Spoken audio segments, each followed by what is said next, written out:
Pada malam hari ini kita sama-sama berbahagia. Kita sama-sama merayakan daripada Maulid Agung Nabi besar Muhammad sallallahu alaihi wasallam. Nabi yang kita rayakan maulidnya pada malam hari ini, yang mana disebutkan al-insanul kamil, manusia yang sempurna.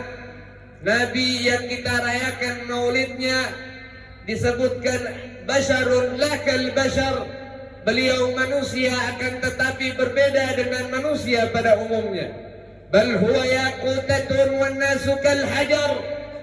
Kalau diibaratkan Nabi besar Muhammad dengan kita manusia pada umumnya, Nabi besar Muhammad bagaikan batu permata yang tidak bisa dinilai dengan apapun harganya, sedangkan kita hanyalah batu koral.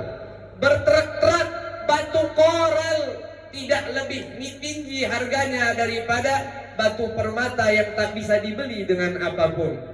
Nabi yang kita rayakan maulidnya pada malam hari ini, yang mana disebutkan di dalam syair, wa ajmalu minka lam tara qattu aini wa ahsanu minka lam talid an-nisa'u khuliqta mubarra'an min kulli aibin ka'annaka qad khuliqta kama tasha'u. Allahumma salli ala Sayyidina Muhammad.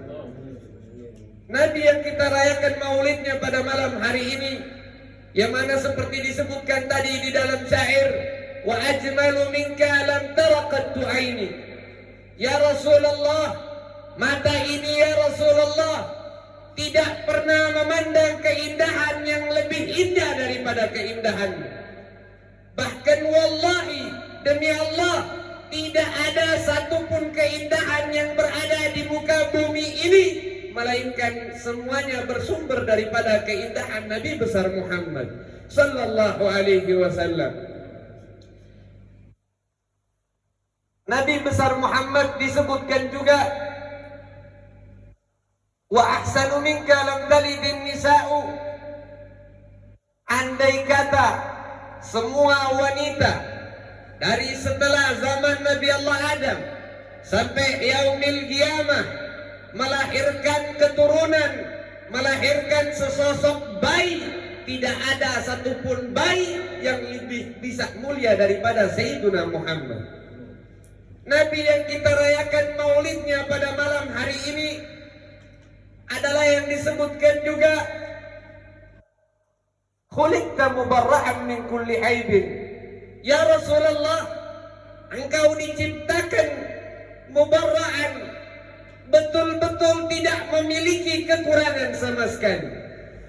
Walaupun sekecil apapun itu, manusia pada umumnya, siapapun dia, setinggi apapun pangkatnya, sebanyak apapun hartanya, seluas apapun pengaruhnya, pasti memiliki kekurangan. Apapun kekurangannya, entah dari fisiknya, entah dari wajahnya, entah dari tutur katanya, pasti memiliki kekurangan, kecuali Sayyiduna Muhammad. Kita ini manusia biasa, kalau tidur, mata kita tidur, hati kita ikut tidur. Bahkan tidak jarang diseret-seret, tidak bangun juga. Bahkan disiram air, nggak bangun juga. Itu kita, manusia pada umumnya. Berbeda dengan Sayyiduna Muhammad. Nabi sendiri yang mengatakan, tanamu aynaya wala yanamu qalbi. Kata Rasul sallallahu alaihi wasallam, mataku boleh tidur, akan tetapi tidak dengan hatiku. Itulah tidurnya Sayyiduna Muhammad. Manusia pada umumnya pasti seumur hidupnya pasti dia pernah menguap. Ketika datang ngantuk, dia bakal membuka mulutnya menguap. Itu kita manusia pada umumnya.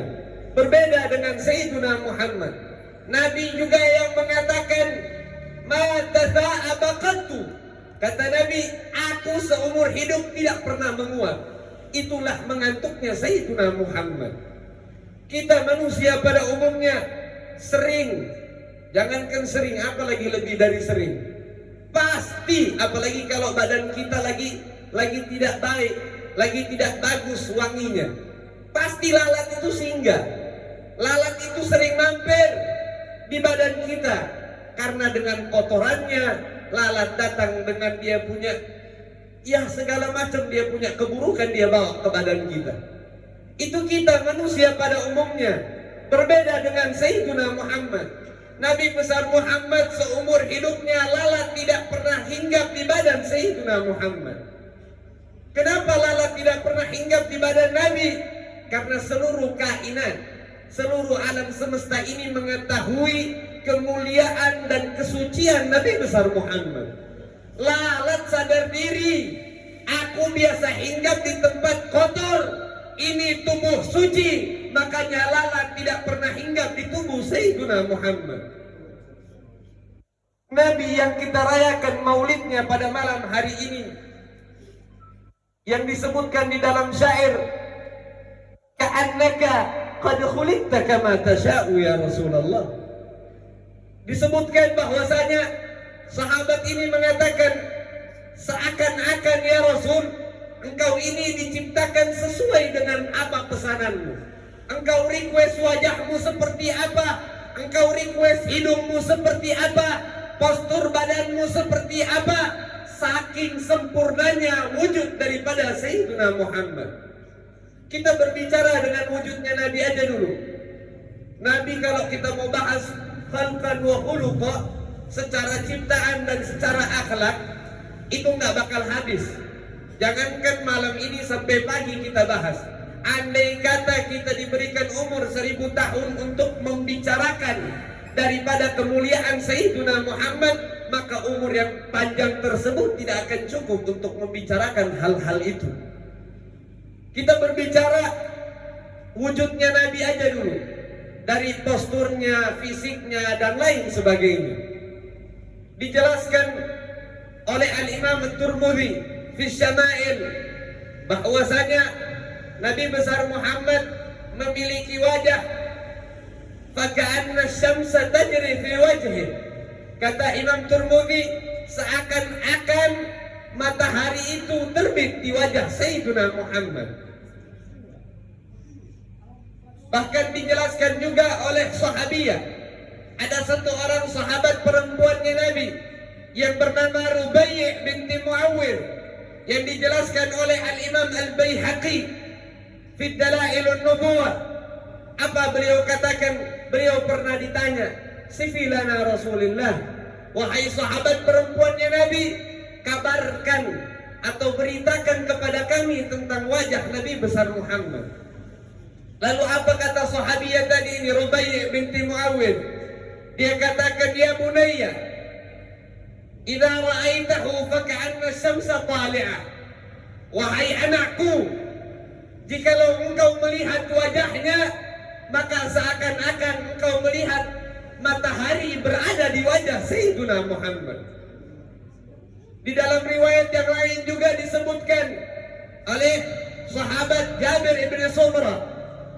Kata Jabir ibn Sumrah, ra'aitu ila Rasulillah fi lailatil muqbirah.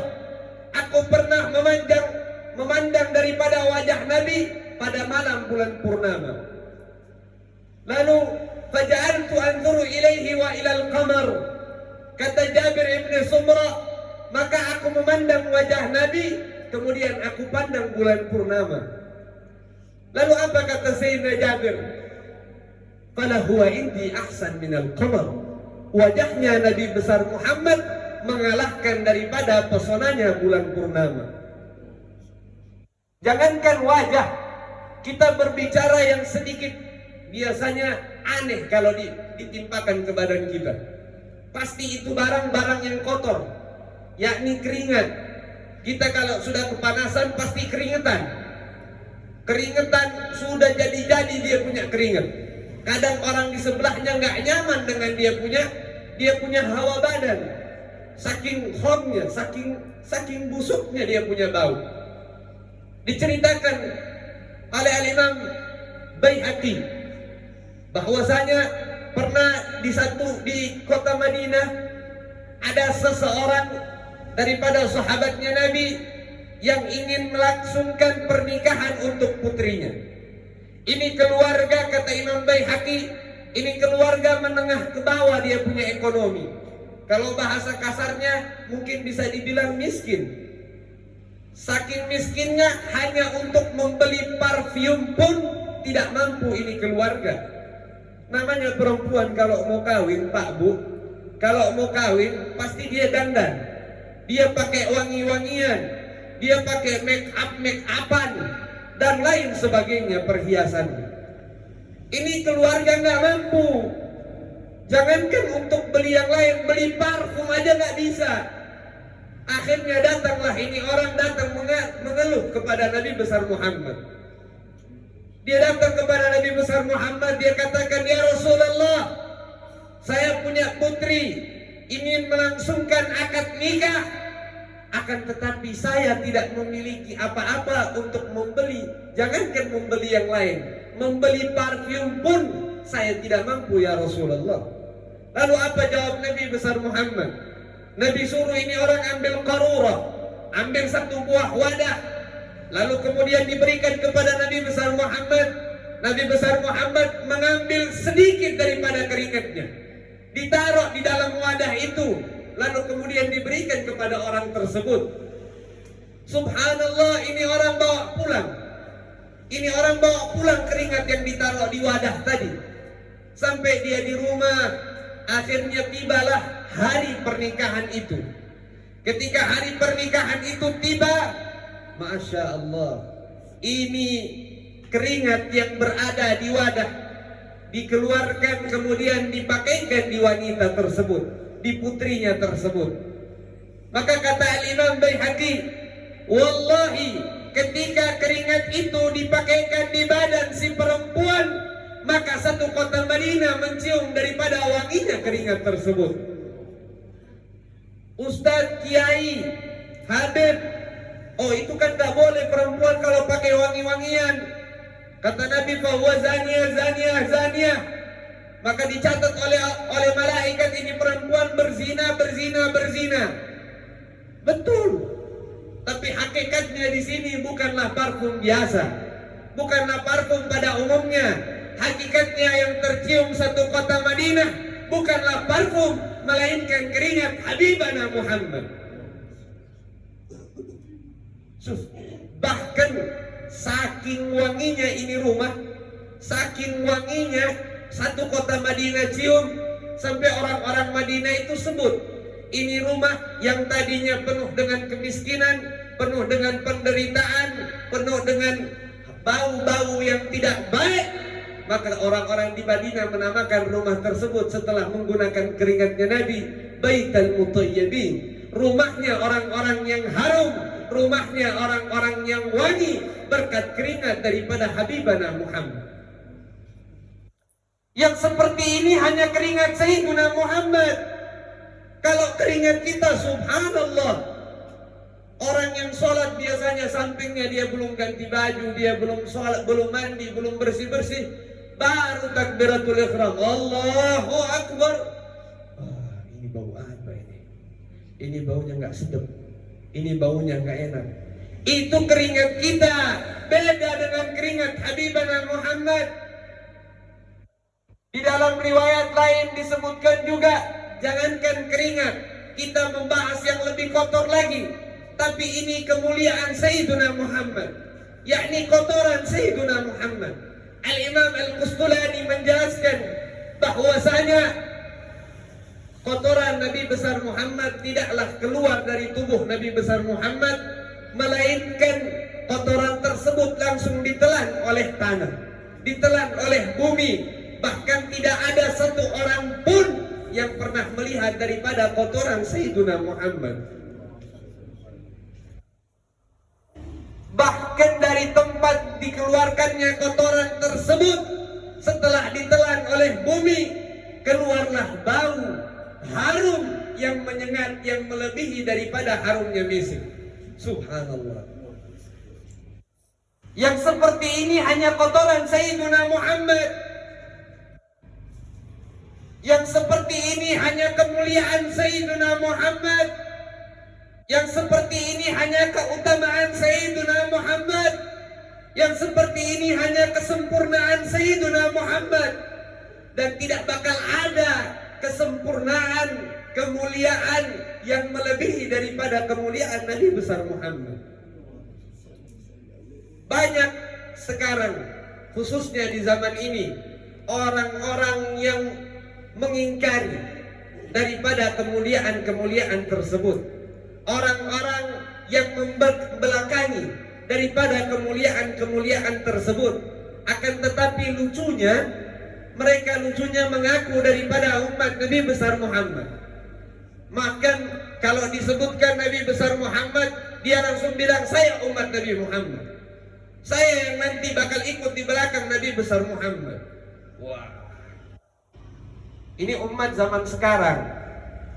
Umat zaman sekarang. Begitu ditanya tentang Sayyiduna Muhammad, pelangap-pelongo, nggak tahu. Siapa sih Nabi besar Muhammad itu? Nabi, ya Rasul, ya mulia. Apa kemuliaannya sih? Ya sudah Allah jelaskan, sudah itu segala macam Allah jelaskan tentang Nabi. Sudah, wa ma arsalnaka illa rahmatan lil alamin. Kurang kemuliaan apa lagi? Menghindar untuk menjawab, tapi dibentengi oleh ayat. Karena cuma itu yang dia tahu. Kita mengharapkan syafaat Nabi besar Muhammad. Kita mengharapkan kelak minum daripada telaga yang berada di tangannya Nabi besar Muhammad. Kita berharap nanti di yaumil qiyamah bisa memandang wajahnya Nabi besar Muhammad. Kita berangan-angan kelak di yaumil qiyamah kita bisa mencium musafahah sama Nabi besar Muhammad, menyentuh daripada kulit Nabi besar Muhammad. Tapi kita nggak kenal siapa sih Sayyiduna Muhammad. Siapa sih ini? Siapa sih beliau? Bahkan disebutkan, ada beberapa orang yang menyebutkan Nabi besar Muhammad itu miskin, bajunya compang-camping, gak jelas pakaiannya. Nabi besar Muhammad itu tidak tahu apa-apa, yang diurus hanya agama, tidak pernah urus dunia. Subhanallah, kita gak tahu. Bukan Nabi Muhammad gak urus dunia, tapi kita yang bodoh tentang Nabi besar Muhammad. Cari tahu, pelajari, baca sirahnya, ikuti akhlaknya, teladani daripada kemuliaannya. Agar apa? Agar kita nanti kelak di yaumil qiyamah bisa selamat daripada api neraka. Mudah-mudahan yang hadir di tempat ini semuanya Allah masukkan ke dalam surga, dan Allah tidak haramkan mata kita untuk memandang Sayyiduna Muhammad. Allah tidak haramkan mulut kita untuk meminum daripada telaga Al-Kautsarnya Nabi besar Muhammad. Allah tidak haramkan tangan kita bisa bersentuhan langsung dengan Sayyiduna Muhammad. Mudah-mudahan yang hadir Allah lapangkan rezekinya, Allah gabul hajatnya, Allah ampuni dosa-dosanya di dunia wal akhirah. Ini di akhir, sebelum saya tutup, saya ingin mengutip daripada kata-kata Abuya Sayyid Muhammad bin Ali al-Maliki. Ini beliau mengatakan bahwasanya banyak di zaman ini yang mengatakan daripada orang yang melangsungkan maulid, yakni mereka disebutkan menganut ataupun memperingati, yakni yang dilakukan oleh dinasti Fatimiyah. Bahkan mereka sebutkan keadaan-keadaan ataupun majelis seperti ini mereka sebutkan sebagai tradisi daripada dinasti Syiah. Mereka secara tidak langsung mereka katakan maulid ini adalah tradisi orang Syiah. Maka yang melakukan maulid mereka adalah orang-orang Syiah. Kata Abuya Sayyid Muhammad bin Ali al-Maliki al-Hasani, beliau mengatakan orang-orang yang mengatakan seperti ini hanya dua, antara dua aja. Kata beliau, imma an jahlin au tajahulin au ta'amin anil haq.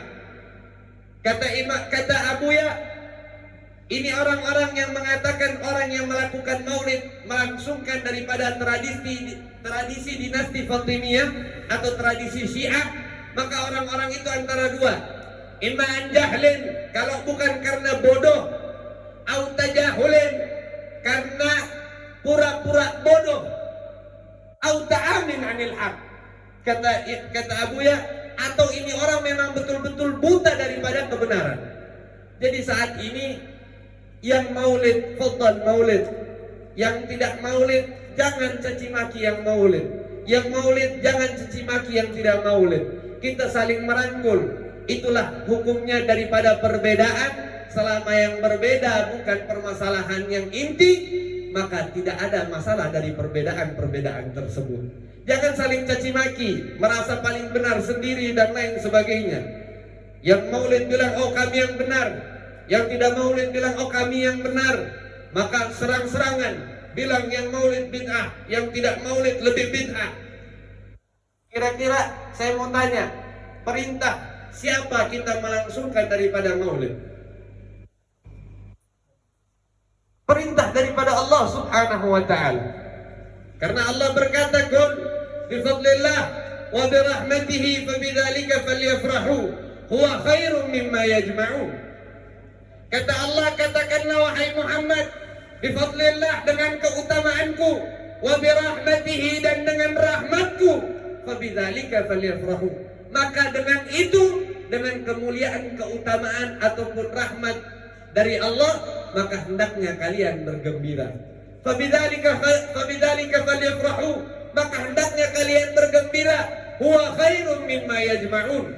Perkumpulan itu adalah perkumpulan yang terbaik. Lah kan nggak disebutkan, ayo buat maulid. Allah nggak perintahkan ayo buat maulid Nabi. Enggak. Kita buka lagi di dalam tafsir Ad-Durrul Mansur fi tafsir bil Ma'sur, karangan Al-Imam As-Suyuti. Di dalamnya beliau mengutip perkataan Abdullah bin Abbas radhiyallahu anhuma, bahwasanya rahmat yang dimaksud di dalam ayat ini adalah Rasul sallallahu alaihi wasallam. Apa dasarnya? Ayat yang lain, wa ma arsalnaka illa rahmatan lil alamin. Tidaklah aku mengutus engkau wahai Muhammad melainkan menjadi rahmat bagi seluruh alam.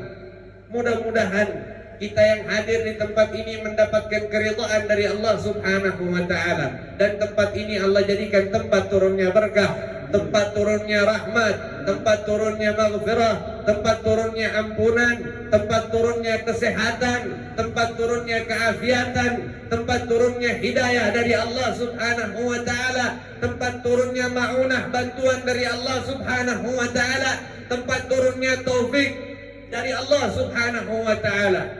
Sebelum kita tutup, ada permintaan dari Sahibul Bait, yakni pada malam hari ini kita melangsungkan acara maulid sekaligus acara milad daripada adik kita Faris bin Faik Al-Abid, dan juga milad daripada perkawinan Ami kita, Ami Faik dan istrinya.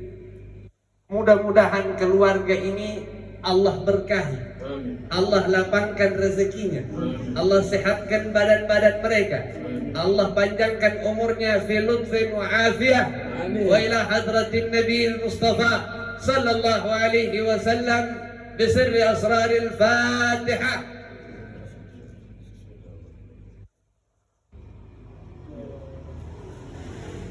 اللهم بحق الفاتحة وبكرامة الفاتحة وبسر الفاتحة يا فارج الحم يا كاشف الغم يا من لعبده يغفر ويرحم. اللهم تقبل منا إنك أنت السميع العليم، تب علينا يا مولانا إنك أنت التواب الرحيم، واغفر لنا يا رب فإنك أنت الغفور الرحيم، وارزقنا يا رب فإنك أنت خير الرازقين، وارحمنا يا رب فإنك أنت خير الراحمين، واهدنا ونجنا من القوم الظالمين والكافرين والمنافقين. وصلى الله على سيدنا محمد وعلى آله وصحبه وسلم. اللهم اجعل جمعنا هذا جمعا مرحوما، تفرقنا من بعده تفرقا معصوما، ولا تجعل أحدا فينا ولا منا شقيا ولا محروما، كما جمعتنا في هذا الدار، كما جمعتنا في هذا المجلس يجمعنا في جنة تجري من تحتها الأنهار. وصلى الله على سيدنا محمد وعلى آله وصحبه وسلم، والحمد لله رب العالمين، والعفو منكم، والسلام عليكم ورحمة الله وبركاته. وعليكم السلام ورحمة الله وبركاته.